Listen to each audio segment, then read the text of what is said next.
Chapter 1. Writer's Note. I am a writer from Canada. I went to India to write a story. I wrote for many months, but in the end, the story did not work. Before I went back home, I decided to explore the south of India. I arrived in Pondicherry, on the southeast coast. I was at the Indian coffee house on Nehru Street when an old man started talking to me. I told him I was a writer. "I know a story that will make you believe in God," he said. I ordered 2 more coffees. "Where does this story take place?" I asked. "It starts right here in Pondicherry, at the zoo. It ends in your country. But you must talk to Patel," he said. "It's his story." "Where can I find Mr. Patel?" I asked. "In Canada." I went home to Canada. I searched through 9 pages of Patel's in the phone book, and then I found him, Mr. Pi Patel. He agreed to meet me. We met often as he told me his story. Pi Patel lives in Toronto. He studied zoology and religion at university. His hair is a bit gray now, although he is only 40. He cooks wonderful meals for me in his kitchen. He has enough food in the cupboards to last his whole life. Pi's house is a temple inside. In fact, it is many temples. Ganesha, the Hindu god with an elephant head, is in the hall. The Virgin Mary, Mother of Jesus Christ, is in the living room. On a table in the office is a book covered by a cloth. The book is the Quran, the holy book of Islam. Pi is married. He and his wife have a son, a daughter, a dog, and a cat. So this story has a happy ending. Sometimes Pi gets upset when he's telling me his story. After all these years, he still thinks about Richard Parker every day. This is Peapodle's story. Chapter 2. Before my father moved to Pondicherry, he owned a hotel in Madras. He had always loved animals, however, and in Pondicherry he decided to open a zoo. Running a zoo is not easy for a hotel keeper. The guests never leave their rooms and they receive visitors all day long. There is a lot of cleaning to do because they don't use bathrooms. My father loved the Pondicherry Zoo, but he worried about it too. I loved growing up in a zoo. The lions woke me at 6 every morning, roaring loudly. As I ran for the school bus, a sleepy orangutan waved to me. After school, the elephant searched my pockets for fruit. People often think animals in the wild are happy because they are free. They imagine a lion. It watches an African sunset, sitting proudly with its family under a beautiful tree. Then bad men catch it and put it in a small cage in a zoo. It sits in its new prison and thinks sadly about its old life. This is not the way it is. Animals in the wild never have enough food. They must fight every day to keep their home and they get sick. Are they free? In the wild, an animal has its own territory where it can find food and water and avoid danger. A zoo cage is just another territory. Food appears every day. There is always water and there is no need to go hunting. The animal does not feel like a prisoner. It feels like a landowner. But I know many people think zoos are a bad thing. Close down all the zoos if you want to. Anyway, Pondicherry Zoo no longer exists. Chapter 3. My favorite teacher when I was young was Mr. Satish Kumar, my science teacher. One day I saw him at the zoo. He was watching the Indian rhinos. At first, we had only one rhino called Peak. He was lonely and he stopped eating. While my father searched for a second rhino, he put some goats in with Peak for company. It worked brilliantly. Peek loved the goats, and they loved him. When the second rhino arrived, she learnt to love the goats too. The goats watched the rhinos in their pool. The rhinos guarded the goats while they ate. These living arrangements were very popular with the visitors. Mr. Kumar saw me and smiled. "Hello, Pi," he said. "Hello, Mr. Kumar. It's good of you to come to the zoo," I said. "The zoo is my temple," he said. "If our politicians were like these goats and rhinos, we'd have fewer problems in our country." "Religion will save us," I said. Religion was always close to my heart, as you will see. "Religion is darkness, Pi," said Mr. Kumar. "Why believe in something that you cannot see, hear, or touch?" I had never heard such words. "When I was your age, Pi, I had polio, a terrible illness, and I spent all my time in bed," continued Mr. Kumar. "I asked every day, 'Where is God?' God never came. Medicine saved me. When we die, it's the end." I said nothing. Mr. Kumar was an atheist. He believed that there was no God, only science. Science was his religion. Mr. Kumar was the reason I studied zoology at the University of Toronto. Chapter 4. One Sunday morning before the zoo opened, Father took me and Ravi into the big cat house. Mother came too. Father looked at us with a very serious face. "I have an important lesson for you boys today," he said. "Is this really necessary?" said Mother. She looked unhappy. "Yes, it is," said Father. "It may save their lives." Our Bengal tiger, Mahisha, was in his cage. He roared, and the whole building seemed to shake. "Ravi, Pi, I'm going to show you how dangerous tigers are," Father said. "You must never try to touch a tiger or even get close to one. They are not your friends." Babu, the keeper, came in with a live goat. Mahisha growled. Babu put the frightened little goat into a small cage next to Mahisha's cage. There was a door between them. Babu pulled open the door. The poor goat disappeared in a few seconds. Mother, Ravi, and I refused to speak to Father for a week. After that, whenever Ravi was angry with me, he always said, "Wait until we're alone. You're the next goat." Chapter 5. When I was a baby, my aunt took me to a Hindu temple. I remember the smell, the beautiful colors, and a feeling of mystery. Religion entered my body on that day. I am a Hindu. The world makes sense to me through Hindu eyes. Hindus believe that God is in everything. Chapter 6. I was 14 when I met Jesus Christ. We were on holiday in Kerala, high in the cool hills. One afternoon, I went into the Christian church, but I felt afraid. I had not heard good things about Christianity. I knew the Christian God was an angry God. The first thing I saw was a painting of a man covered in blood. So the things I had heard were true, but then I met the priest. His name was Father Martin. He told me the Christian story. What a strange story. Humans are always fighting. So God says to his son, "We can stop humans fighting if I allow them to kill you." Why did God let his son die? "Love," said Father Martin. "Why do people follow this son? He's not so special. He's just a man. Yes, he can stop a storm and walk on water. But any Hindu god can do 100 times better than that." "Love," said Father Martin. The more I learnt about Jesus Christ, the more I liked him. On the last day of our holiday, I ran to the church. "Father Martin," I said, "I would like to be a Christian, please." "You already are, Pi.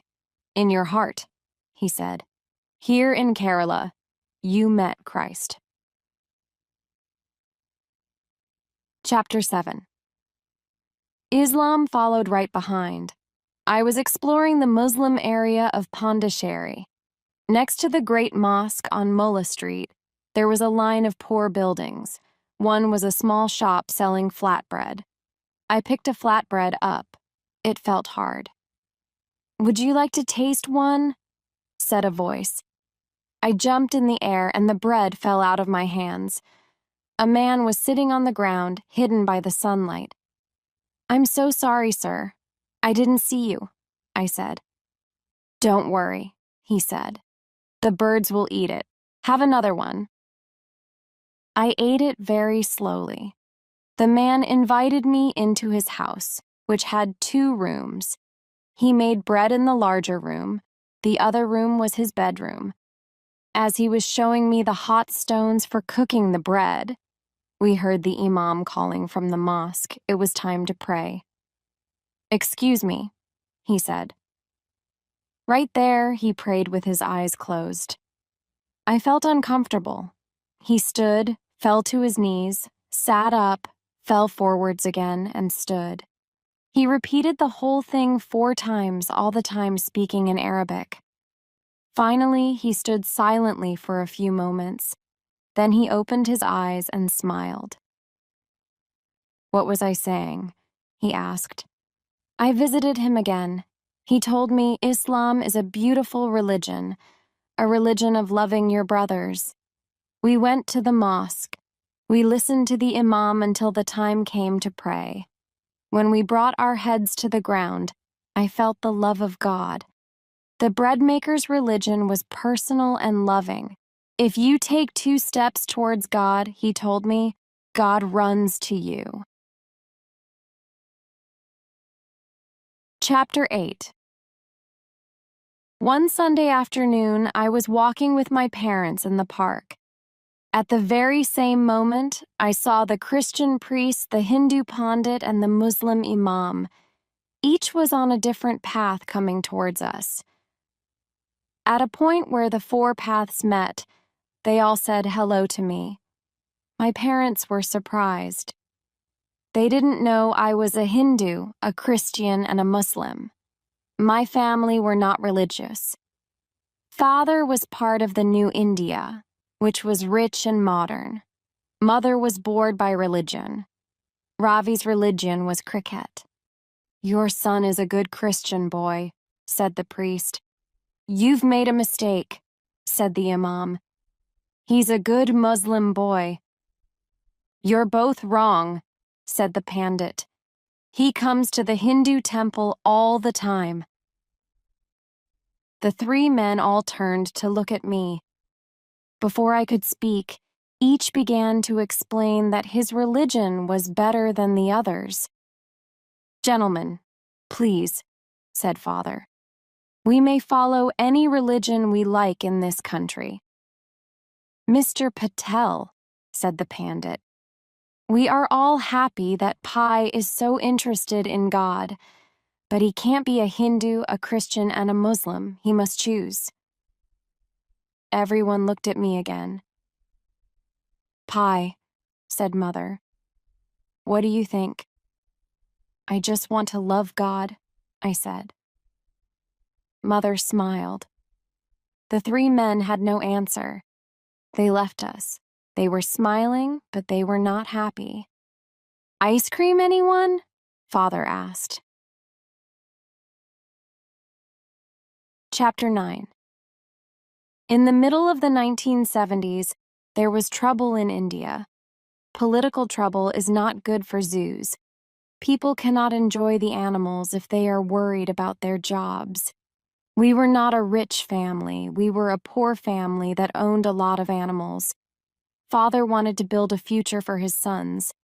As things got worse in India, Father and Mother made a decision. "We're moving to Canada," they told Ravi and me. Canada. It was icy cold in Canada. They didn't play cricket in Canada, and it was as far away as the moon. Chapter 10. We closed the zoo. We sold many of the animals to zoos in North America, and we agreed to travel with them across the ocean. Moving a zoo is like moving a city, and it took more than a year to arrange all the papers for the animals. During that time, Ravi and I came to like the idea of Canada. Finally, we were ready to go. Chapter 11. We left Madras on June the 21st, 1977, on the Japanese ship Tsimtsum. Mother looked sad as we left India, but Father, Ravi, and I were in a hurry to get to Canada. The animals were safe in their cages. Father had given them sleeping pills before the ship left. I was outside on deck, waving wildly to India. I was very excited. Things didn't happen in the way we expected, but what can you do? You must take life as it comes and make the best of it. Part 2, the Pacific Ocean. Chapter 12. For days, the Tsimtsum pushed patiently through the waves. I loved being on a ship, and I followed our journey on a map. We stopped in Manila for fresh food for the animals, and the crew did some work on the ship's engines. I helped Father take care of the animals. Ravi was always in the engine room, watching the men at work. But when Ravi said there was something wrong with the engines, I didn't pay any attention. We left Manila and entered the Pacific Ocean. On our 4th day out of Manila, we sank. Something had woken me in the middle of the night. I think it was a loud noise. Ravi was asleep. "Ravi," I said, "there was a funny noise. Let's go exploring." He shook his head sleepily and turned over. "Oh, Ravi." I stopped outside Father and Mother's door. But Father liked his sleep, so I didn't knock. When I opened the door to the main deck, I saw the storm, but I wasn't frightened. I was excited. Although I felt very brave, I also felt safe on this great ship. But then I looked up at the lifeboat. The little boat wasn't hanging straight down. Something was wrong.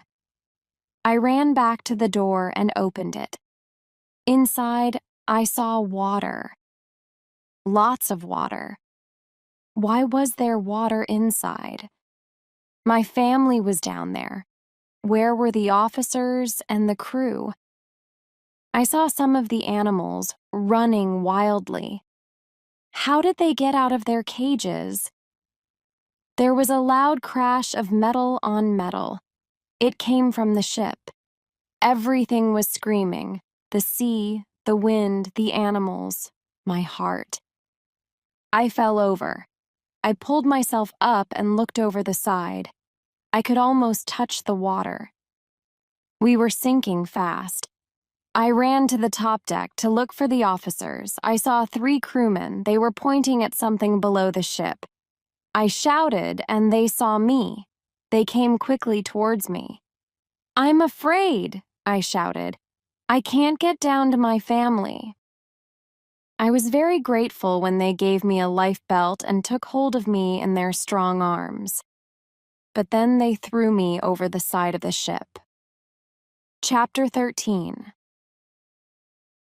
I landed on the tarpaulin, which half covered the lifeboat, 12 meters below.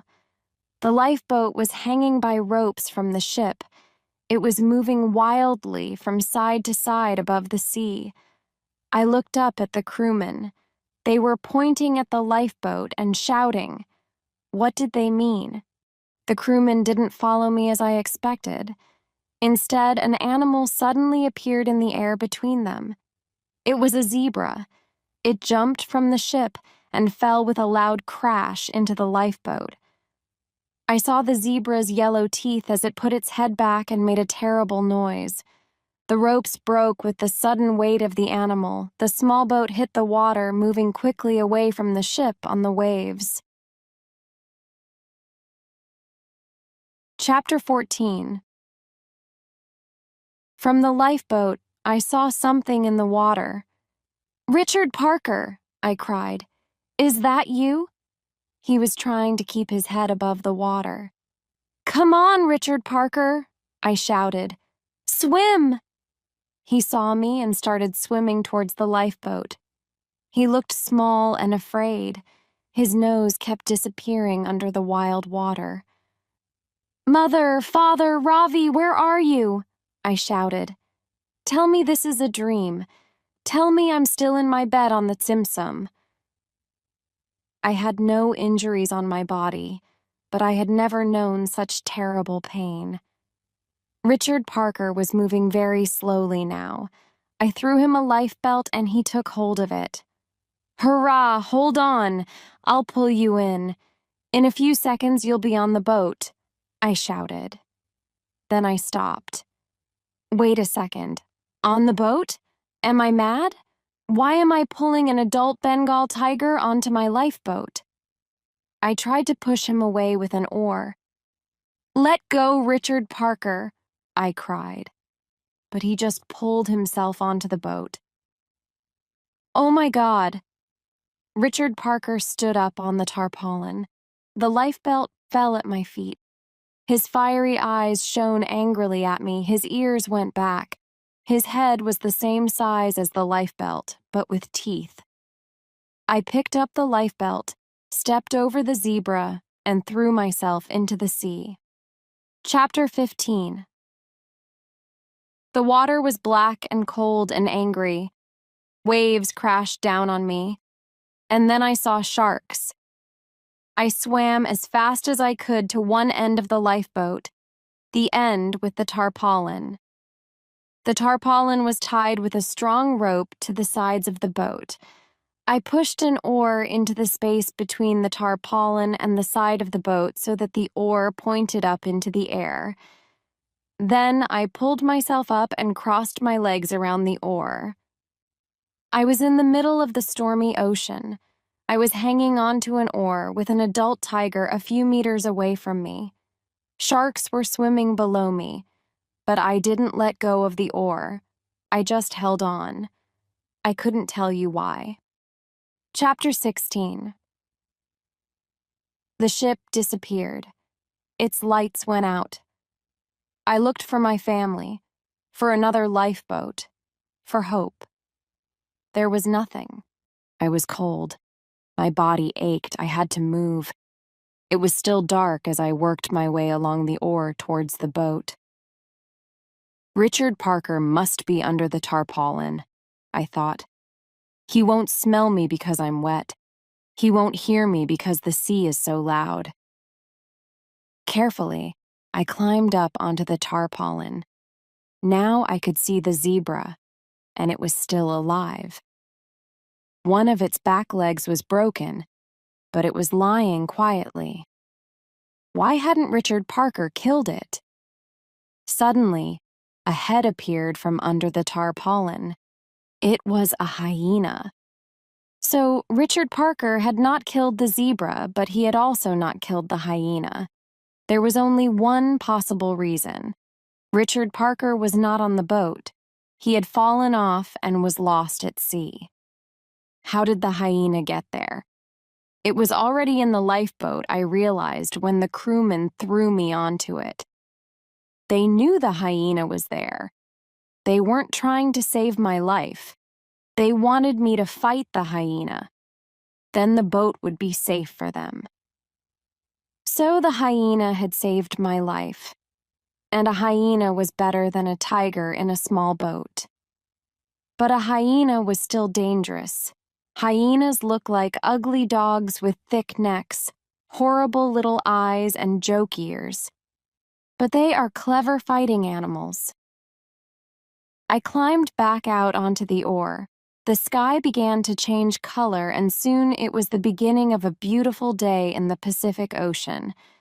The night had disappeared as quickly as the ship. Chapter 17. She floated by on an island of bananas. The sun was behind her. Her orange hair was fiery. "Come and join us," I cried. It was Orange Juice, our favorite orangutan, mother of two beautiful boys. As she stepped onto the boat, the bananas floated away. How many did I collect? None. Not a single one. I often thought of this stupid mistake in the days afterwards. Orange Juice lay quietly on the tarpaulin for several minutes.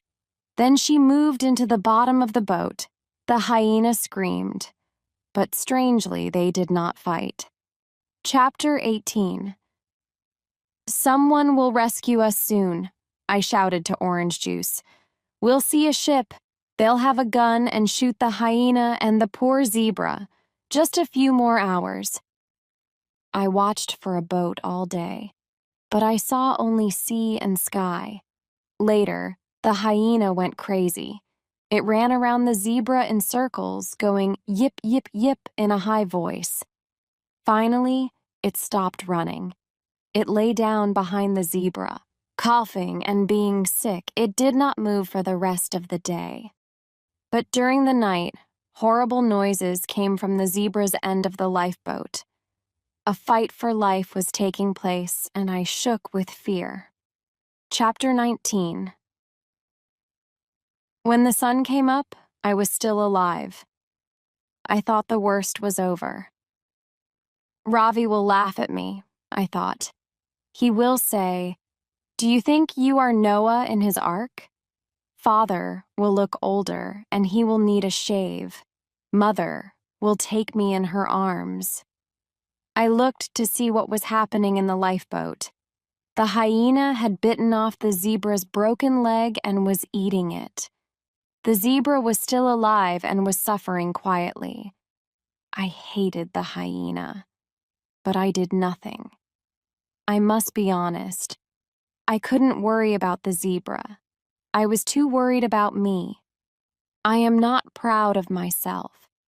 And I remember that poor zebra in my prayers every day. It became windy in the afternoon. The boat rose and fell with every wave. Now I started to feel a little seasick. Orange Juice was seasick too. She was lying with her mouth open and her tongue hanging out. Hyenas and orangutans do not meet in the wild. If they did, surely a hyena would eat an orangutan. But nature is full of surprises. Perhaps like the goats and the rhinos, they could live together. Chapter 20. Orange Juice sat up and looked across the ocean. She was looking for her family, just like me. It broke my heart. As the sun began to set, sharks began to circle the boat. The hyena started to bite pieces off the zebra, the bottom of the boat filled with blood. The zebra suddenly coughed blood over the side of the boat. Seconds later, I heard a loud knock. Then another. The sharks had tasted the blood, and they wanted more. Darkness came, the sharks gave up, and the hyena hid behind the zebra. Silence fell. My hope disappeared with the sun. I knew my family was dead. A brother is someone you love all your life. A father teaches you how to live. A mother, well, a mother is the sun above you. I lay down on the tarpaulin and cried all night. Chapter 21. The zebra died the next morning. Hyenas usually sleep in the day, especially after eating, but this hyena was watching. Orange Juice was looking dangerous. I stayed where I was, right at the edge of the tarpaulin. I wasn't strong enough to hold on to the oar.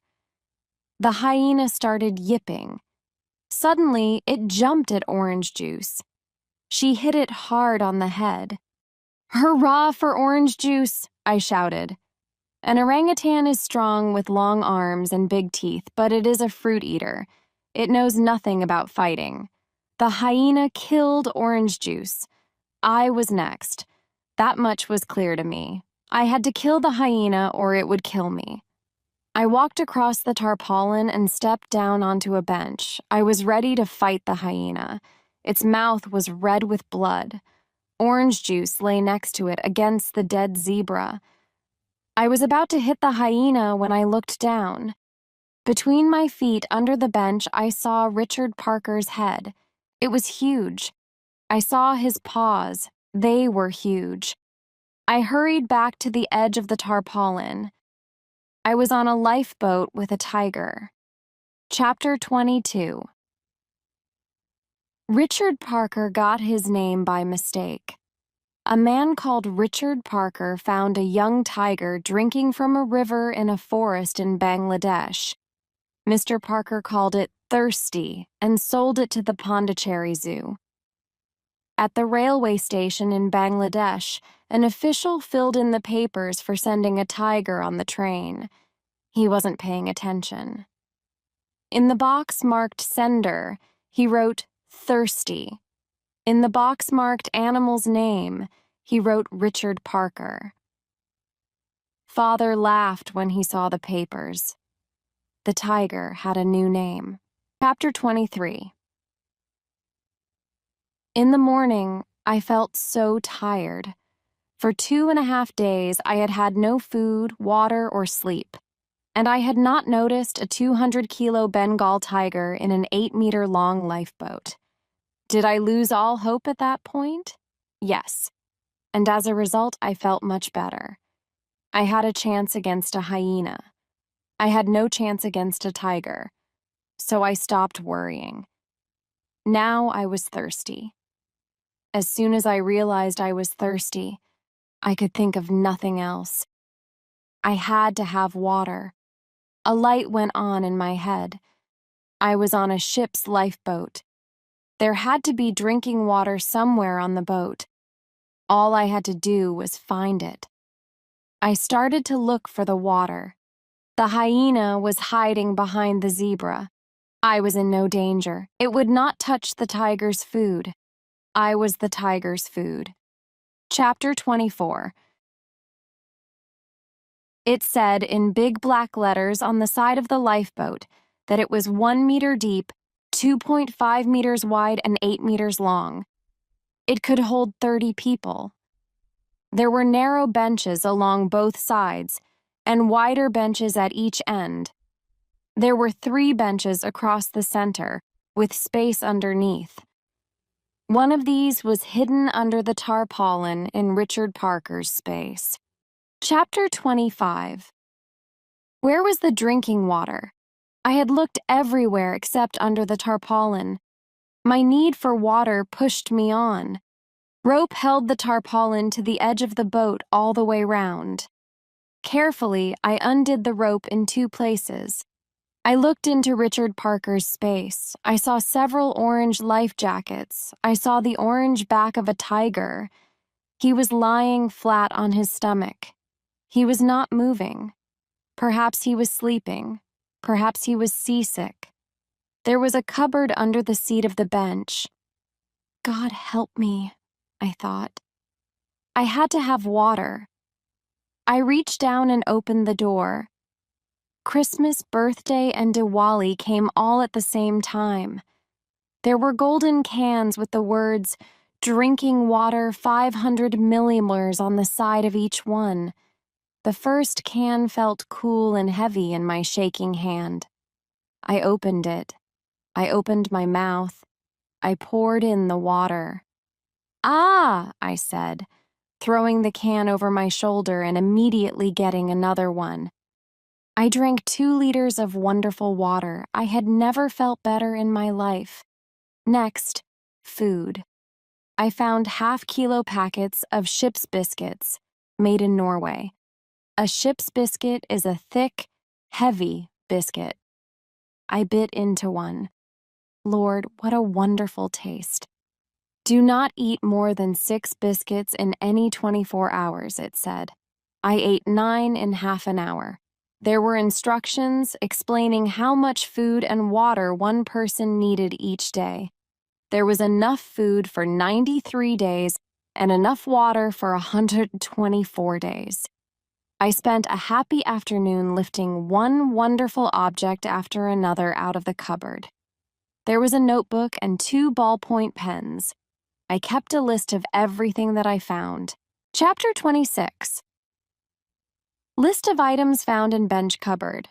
192 seasickness pills, 124 cans of fresh water, 62 liters total, 31 packets of ship's biscuits, each packet containing 18 biscuits, 16 blankets, 12 solar stills, 10 orange life jackets, 10 whistles, 6 flares, 5 oars, 3 thick plastic bags, extra large, 2 boxes of matches, 2 pens, 2 orange buckets, 2 x50, meter, orange plastic ropes, 2 fishing kits, a large knife, a mirror, 1 large bar of dark chocolate, 1 book, How to Survive at Sea, 1 notebook with 98 pages, 1 boy with clothes but only 1 shoe, 1 hyena, 1 Bengal tiger, 1 lifeboat, 1 ocean, 1. God, I climbed onto the oar and fell asleep. I slept all morning. After the water, food, and sleep, I felt strong enough to see my problem clearly. There was a tiger in my lifeboat. I could not swim away. I was hundreds of kilometers from land. I could not stay on the lifeboat. Tigers move silently. I would not hear him coming. He would kill me. I nearly gave up then, but I heard a voice in my heart. I will not die, it said. I will survive this nightmare. God is with me. Richard Parker started to growl at that moment. Quick, man, quick, I said to myself. I built a raft out of the life belt, the oars and the life jackets. I tied them all together with the ropes. The hyena began to scream, but then it suddenly fell silent. I looked up. Jesus, Muhammad, and Vishnu. Richard Parker was standing on a bench in the middle of the boat, 5 meters from me. The size of him. He killed the hyena without a sound. Then he let go of the dead animal and looked out to sea. Richard Parker's tongue was hanging from his mouth. He stood with his feet wide apart and shook his head. The movement of the boat was upsetting him. He slowly turned his head until he was looking straight at me. He was beautiful and strong, like a king. He raised one of his lips and I saw a tooth. It was as long as my longest finger. Every hair on my body was standing up. That's when the rat appeared. Richard Parker looked as surprised as I was. It jumped onto the tarpaulin and ran up my body and onto the top of my head. I felt its little feet holding on tight. Richard Parker turned and dropped to the floor of the boat. His ears were back against his head. He was ready to attack. But he seemed uncertain about the tarpaulin. For a second, he looked away. I took hold of the rat and threw it. It sailed through the air and into Richard Parker's open mouth. The tiger seemed happy for now. He turned away and started to eat the rat. This was my chance. I used the long rope to tie the raft to the lifeboat. My fingers were shaking. I pushed the raft off the lifeboat. If it did not float, I was dead. It floated beautifully. I pulled the raft towards the lifeboat and jumped onto it. I waited for the raft to turn over and drop me into the sea. I waited for a shark to bite through the raft and then me. Neither happened. Sharks came close, but they did not attack. The raft floated about 13 meters behind the lifeboat. It felt dangerously small for the Pacific Ocean. I didn't feel safe. I took hold of the ropey and pulled myself back to the boat. Then I heard Richard Parker. He was eating the hyena. I let the raft float away from the boat again. I had to choose between a tiger and sharks. I chose sharks. Chapter 27. My first night on the raft was horrible. It rained and I shook with cold. I kept checking the ropes in the darkness. During the long, cold hours, I made plans to save my life. Plan 1, push him off the lifeboat. Bad idea. Tigers are good swimmers. Plan 2, attack him. Use the flares, oars, and knife. No chance. Plan 3, wait for him to die. I had food and water. He didn't. Good. No animal can live without water. I had a plan and it was a good one. Chapter 28. The next morning, the sky cleared and the sea was like a mirror. The sun warmed me and I fell asleep. When I awoke, the first thing I saw was a large Bengal tiger. I heard a voice in my head. Plan 3 is a bad plan. When Richard Parker goes crazy because he is hungry and thirsty, he will simply swim to the raft and eat you. You will die. Chapter 29. For the moment, Richard Parker had eaten hyena and drunk rainwater, and he was happy. He looked like a nice, fat house cat. He made a strange noise through his nose. My father had told me about this noise, although I had never heard it before. It meant Richard Parker was feeling friendly towards me. I realized that I had to be the boss. It was not a question of him or me. It was him and me. We would live or die together. I had the perfect place to train him. There was nowhere for him to hide. The sea was full of fish to give him when he did well. I had whistles to show him I was boss. I stood up on the raft. "Ladies and gentlemen, please hurry to your seats," I shouted. The show is about to begin. It's the greatest show on Earth.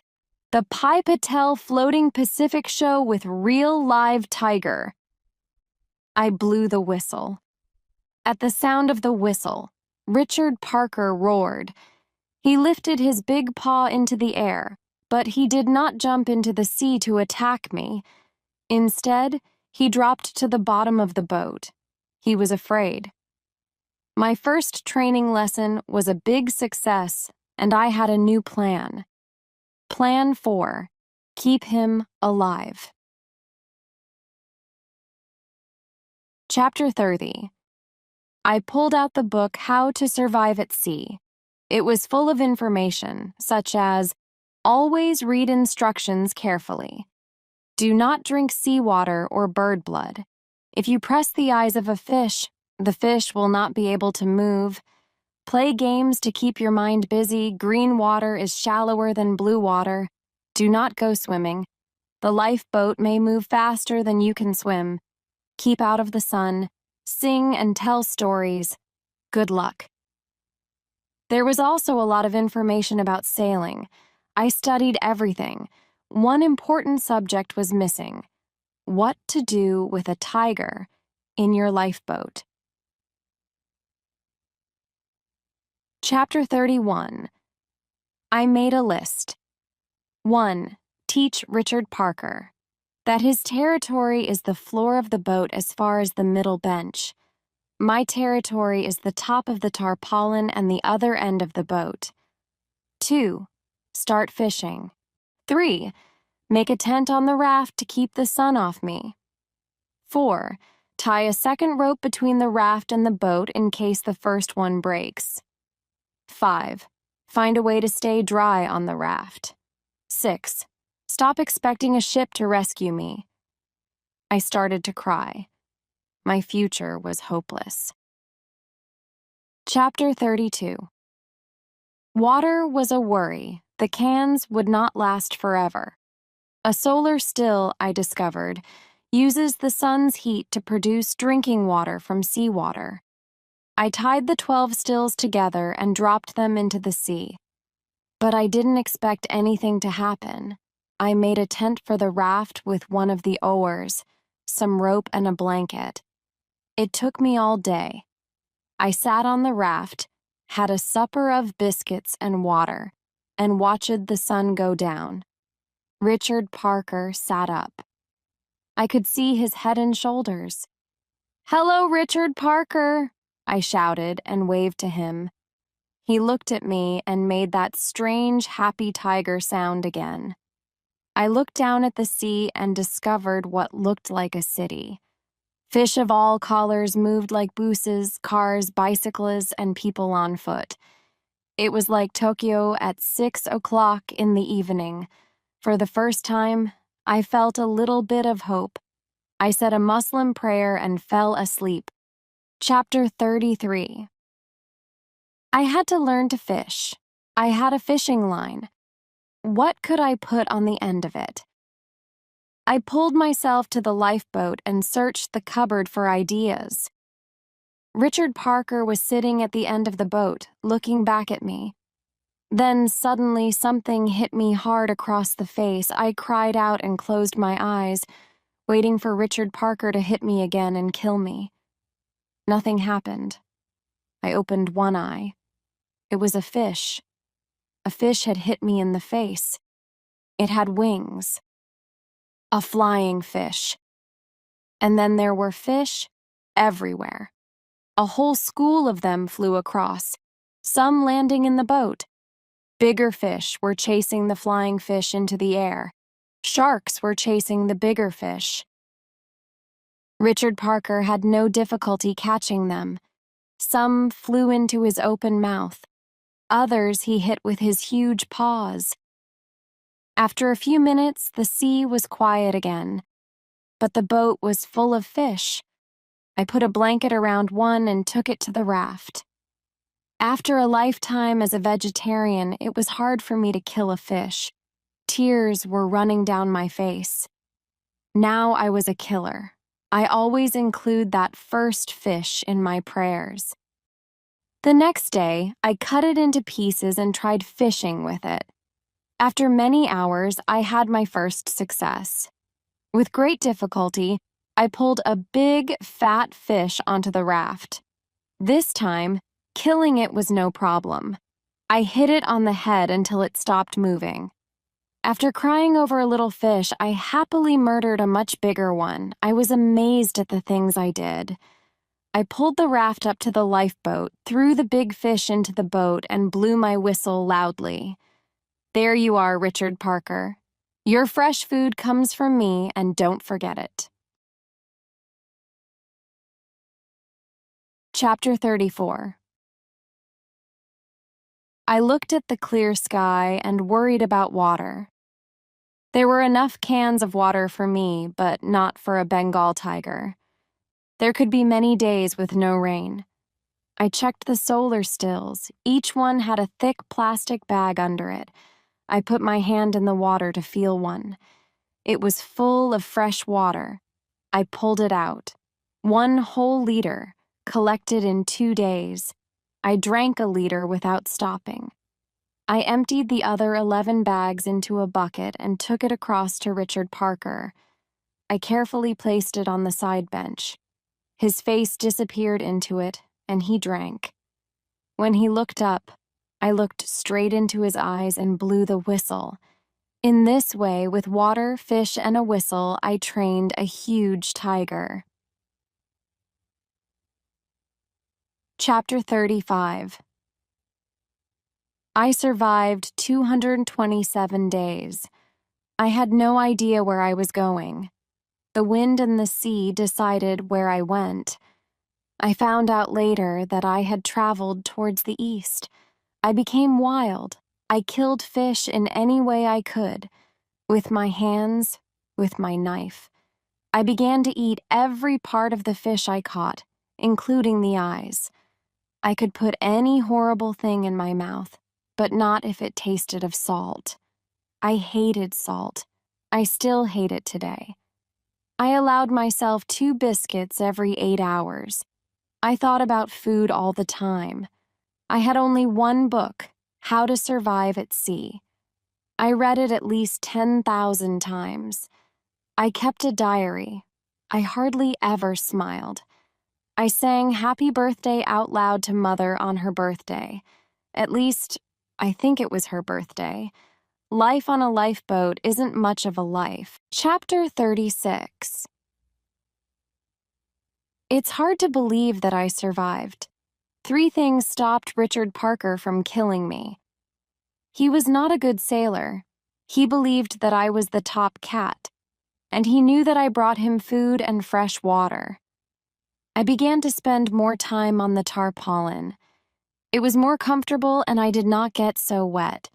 Richard Parker did not attack me, even when I was asleep.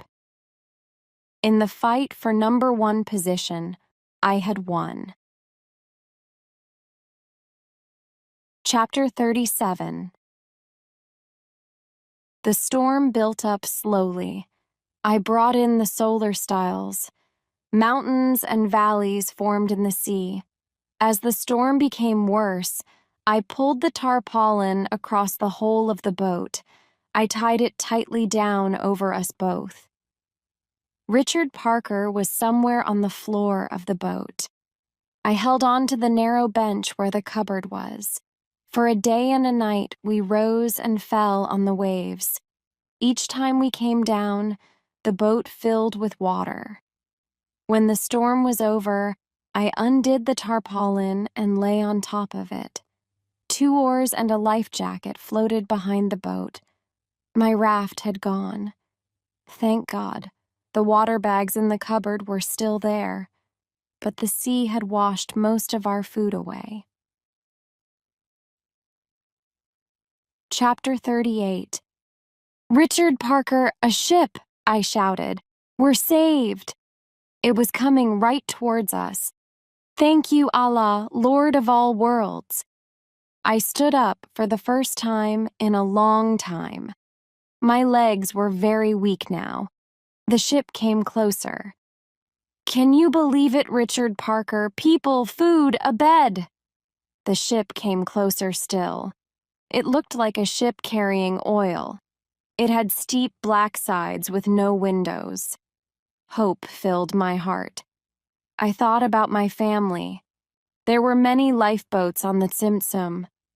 Perhaps my family had reached Canada weeks ago and were waiting for news of me. The ship was like a mountain moving slowly towards us. It was very close. It needs to turn soon, I said. And then I realized. Richard Parker realized, and he roared. A huge wave circled the ship where it pushed through the water. It's going to run us over! The wave pushed us up in the air. The ship missed us by less than a meter. It took minutes to pass us. I fired a flare. It hit the side of the ship and fell back into the sea. I shouted as loudly as I could. I blew my whistle. The ship disappeared. We looked at each other. Richard Parker knew something bad had happened. He saw the pain in my eyes. He lay down and went to sleep. I love you, I said to him. I couldn't survive without you. I'll get you to land, I promise. Chapter 39. The sun and the salt water were slowly destroying everything, including us. Richard Parker's fur began to fall off. The sun burnt off my clothes. We were both very thin. We slept most of the time. I wrote in my diary, I feel terrible. RP is alive but not moving. We will die soon. He will not kill me. 1 hour later. We've just had some beautiful rain. I filled the water bags and my body. RP still isn't moving. I touched him for the first time. His body felt warm. He lifted his head and drank. Then he ate some fish. He's gone back to sleep now. It's no use. Today we will die. The diary ends there. The pens ran out. Chapter 40. Richard Parker began to rub his eyes with his paw. He made unhappy noises. When I caught a fish, I threw half to him. Usually he caught it in his open mouth, but this time it hit him in the face. "Richard Parker, have you gone blind?" I said. I waved my hand in front of his nose. The next day, my eyes felt uncomfortable. I rubbed them and they got worse. Then darkness came. I could not take care of Richard Parker if I could not see. I closed my eyes and waited to die. I heard the words, "Is someone there?" You hear strange things when you're alone in the darkness. The words came again. "Is someone there?" "Yes, I'm here," I said. Had I gone mad? The voice came back again. "Let's talk about food." "What a good idea," I said. "Describe your perfect meal," said the voice. I described all my favorite dishes, India's best vegetarian dishes. He then described his favorite dishes, which were all meat. I felt sick. "Have you ever killed a man?" I asked. "Yes," said the voice. "Two, a man and a woman." "Why did you kill them?" I asked. "I had to," he said. "It was them or me." "Excuse me?" I said after a while. "Yes." "Are you French? You speak English, but you sound French." "Please," said the voice suddenly. It sounded closer. "Do you have any food? I haven't eaten for days." "I have no food," I said. "Where are you?" "I'm here," he said. "Where's here? I can't see you. I've gone blind." "What?" he cried. "I too am blind." I had met another blind man on a lifeboat in the Pacific Ocean. "Why are you blind?" I asked. "Same as you," he said. "No food or water for months in the burning sun." We both started to cry. "Come on to my boat," I said. "Let's be together." I found the oars. We moved our boats close with difficulty. He threw me a rope and I tied his boat to mine. I opened my arms to him. He jumped on top of me and we fell back onto the tarpaulin. He put his hands around my throat. "Stop," I tried to say. "There's something I must tell you." "There's something I must tell you," he said. "I'm going to eat you." I pushed him off me onto the tarpaulin. He fell onto the floor of the boat. "No!" I shouted. "Too late." The voice screamed loudly. I smelt blood. Richard Parker was eating him. Crying was good for my eyes. 2 days later, I could see again. Eating was good for Richard Parker. His sight returned too. Chapter 41. One afternoon, I saw trees with bright green leaves. Were my eyes playing tricks on me? The trees grew into a forest. It was an island. We came close. The island seemed to be made of some kind of strange seaweed. "Richard Parker! Land! We're saved!" I shouted. My legs were weak, but I pulled myself onto the island. I cut bits off the thick seaweed. It smelt fresh, and I tried eating it. The outside was salty, but the inside tasted wonderful. It was as sweet as sugar. I ate and ate. I heard a noise and turned. Richard Parker jumped from the boat. Like me, he found it hard to stand. He moved across the island slowly and disappeared into the trees. In the late afternoon, with a stomach full of sweet seaweed, I returned to the boat. I lay on the tarpaulin, my territory. I was afraid Richard Parker would attack me if he met me on land. I fell asleep. A noise in the night woke me. Richard Parker had come back to the boat too, and he was in pain. He was rubbing his paws against his nose. "Richard Parker, are your paws hurting?" I asked. He was soon quiet, and I fell asleep again. After a wonderful night's sleep, I ate more seaweed for breakfast. Richard Parker waited for hours before jumping off the boat. He lifted his paws angrily in the air, but then he disappeared as on the first day. The next few days were the same. We both became stronger. I learnt to walk again. Richard Parker became a wild animal who could run at high speed. We spent our days on the island and our nights on the boat. I still seemed to be the boss on the boat. The whistle still worked. I decided to explore the island. I walked up to a high point and looked down the other side. The whole island was made of seaweed, with a green forest at its center. There were small pools of water all around the forest. And for the first time, I saw the meerkats. Yes, meerkats. Hundreds and thousands of them. This side of the island was covered in them. When I appeared, they all stood up and looked at me.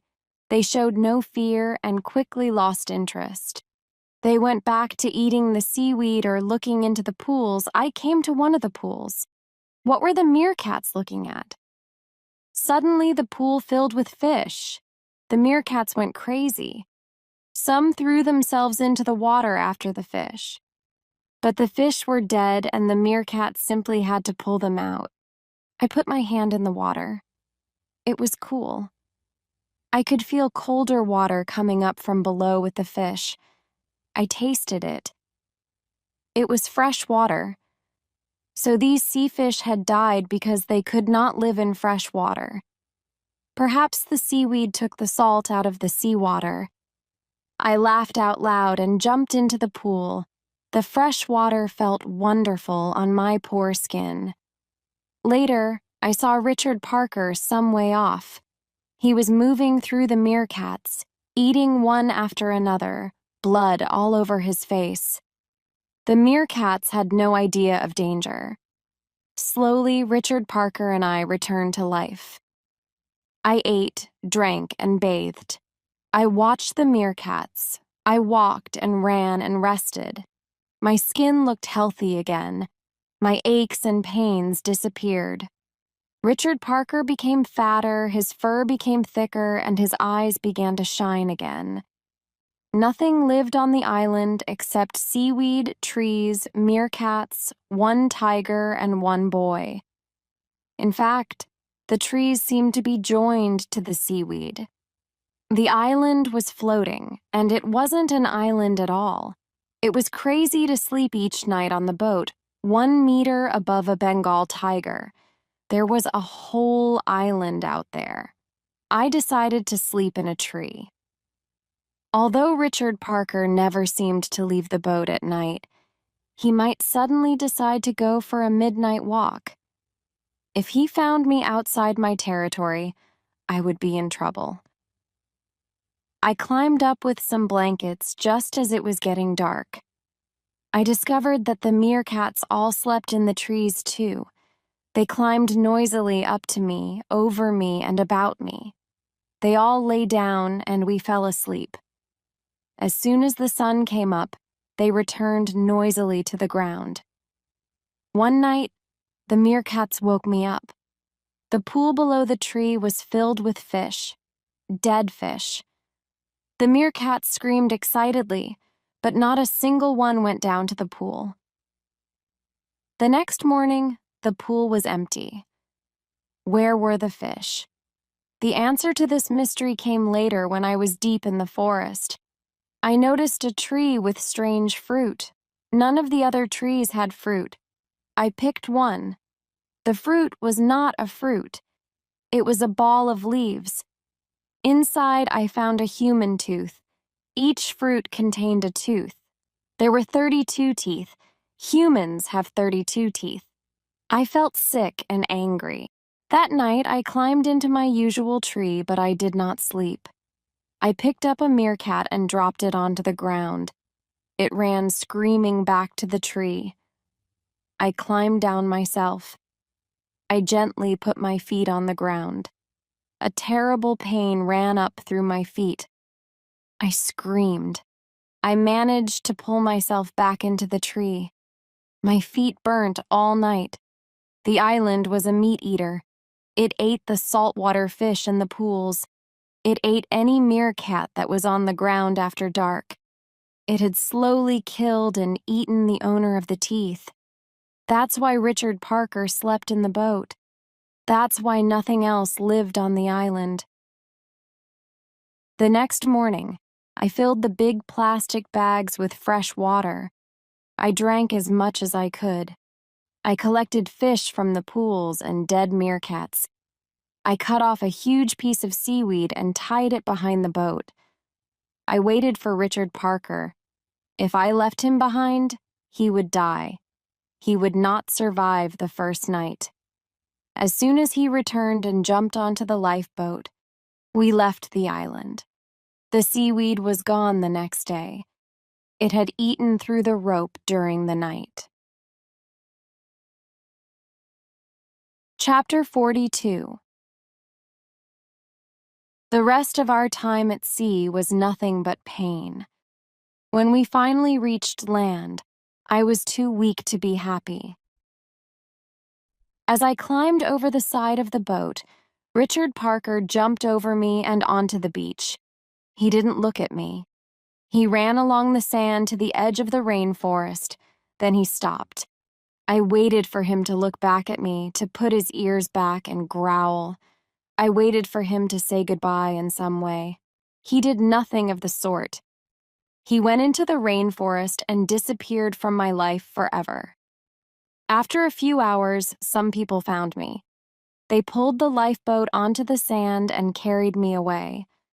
I cried like a child because Richard Parker had not said goodbye. I wanted to thank him for saving my life. I wanted to tell him to be careful of humans. I wanted to tell him that I loved him. Part 3. Hospital, Tomatlan, Mexico, Chapter 43. Writer's Note. What follows is a conversation that took place in Tomatlan Hospital. Mr. Okamoto and Mr. Chiba came to interview P. Patel about the sinking of the Japanese ship Tsimtsum. P. was in bed. Mr. Okamoto recorded the conversation. The words in bold were spoken in Japanese. I give them here in English. Today is February the 19th, 1978. In the room are myself, Mr. Okamoto, my assistant, Mr. Chiba, and Mr. Pai Patel, only survivor of the Tsimtsum.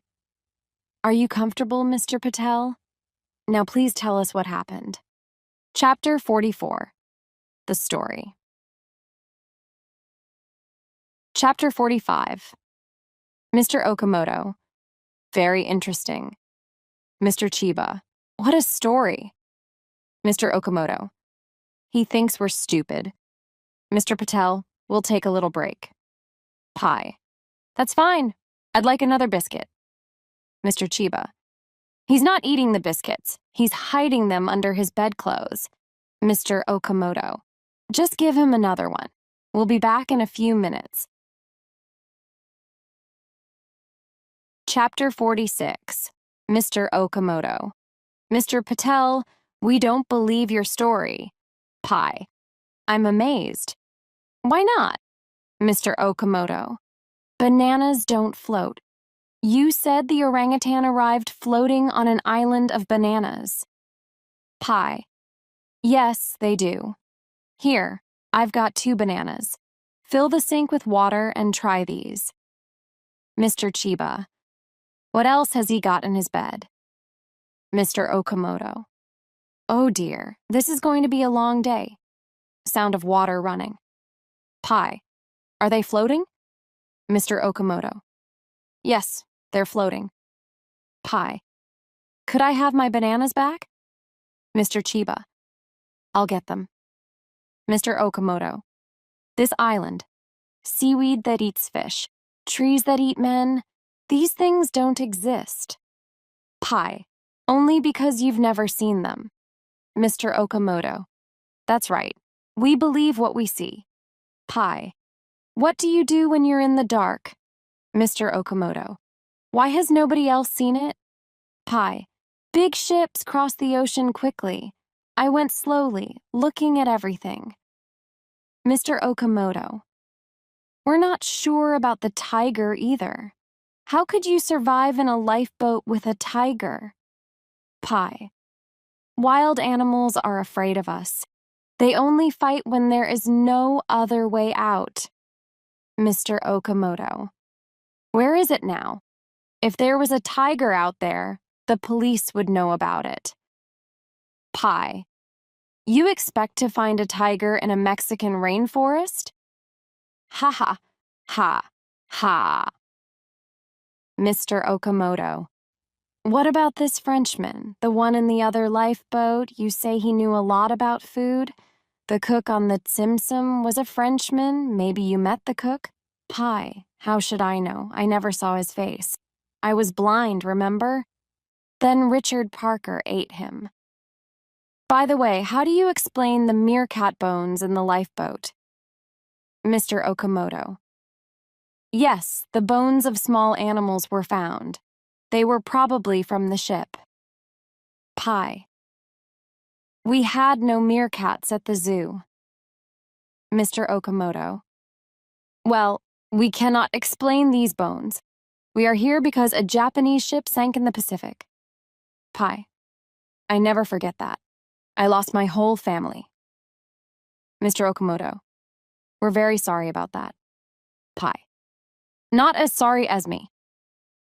Mr. Chiba. What do we do now? Mr. Okamoto. I don't know. Long silence. Mr. Okamoto. We would like to know what really happened. Pi. So, you want another story? Mr. Okamoto. We want the facts. Pi. You want a story without animals. Mr. Okamoto. Yes. Pi. Here's another story. Mr. Okamoto. Good. Chapter 47. Pi. The ship sank and I found myself in the Pacific Ocean. I swam for the lifeboat. The cook threw me a lifebelt and pulled me in. 4 of us survived: Mother, the cook, a sailor, and me. The sailor had broken his leg when he jumped from the ship. His suffering was terrible. His leg went bad. The cook said we must cut it off. We had nothing to take away the pain, so we did it quickly. Mother and I held the sailor's arms and the cook sat on his good leg. The sailor screamed. He cried from the pain all night. Mother gave him water. The sailor died. The cook cut him into pieces for fishing. Mother hated him for it. The next time the cook came close, Mother hit him. She did it for the poor sailor. The cook could not look her in the eyes. We each had our end of the lifeboat. I stayed close to Mother. She saw him eat a piece of the sailor. She called him an animal. But the cook was useful. He knew about the sea and he built the raft to fish from. Mother and I ate the fish that the cook caught. Mother had been a vegetarian all her life and she found it hard. We managed for a while. It was exciting when the cook caught a big fish. He and Mother sometimes talked or even joked. He said our best hope was to watch for an island. And when we were busy watching for an island, he helped himself to food and water from the lifeboat. One day, we had no food left.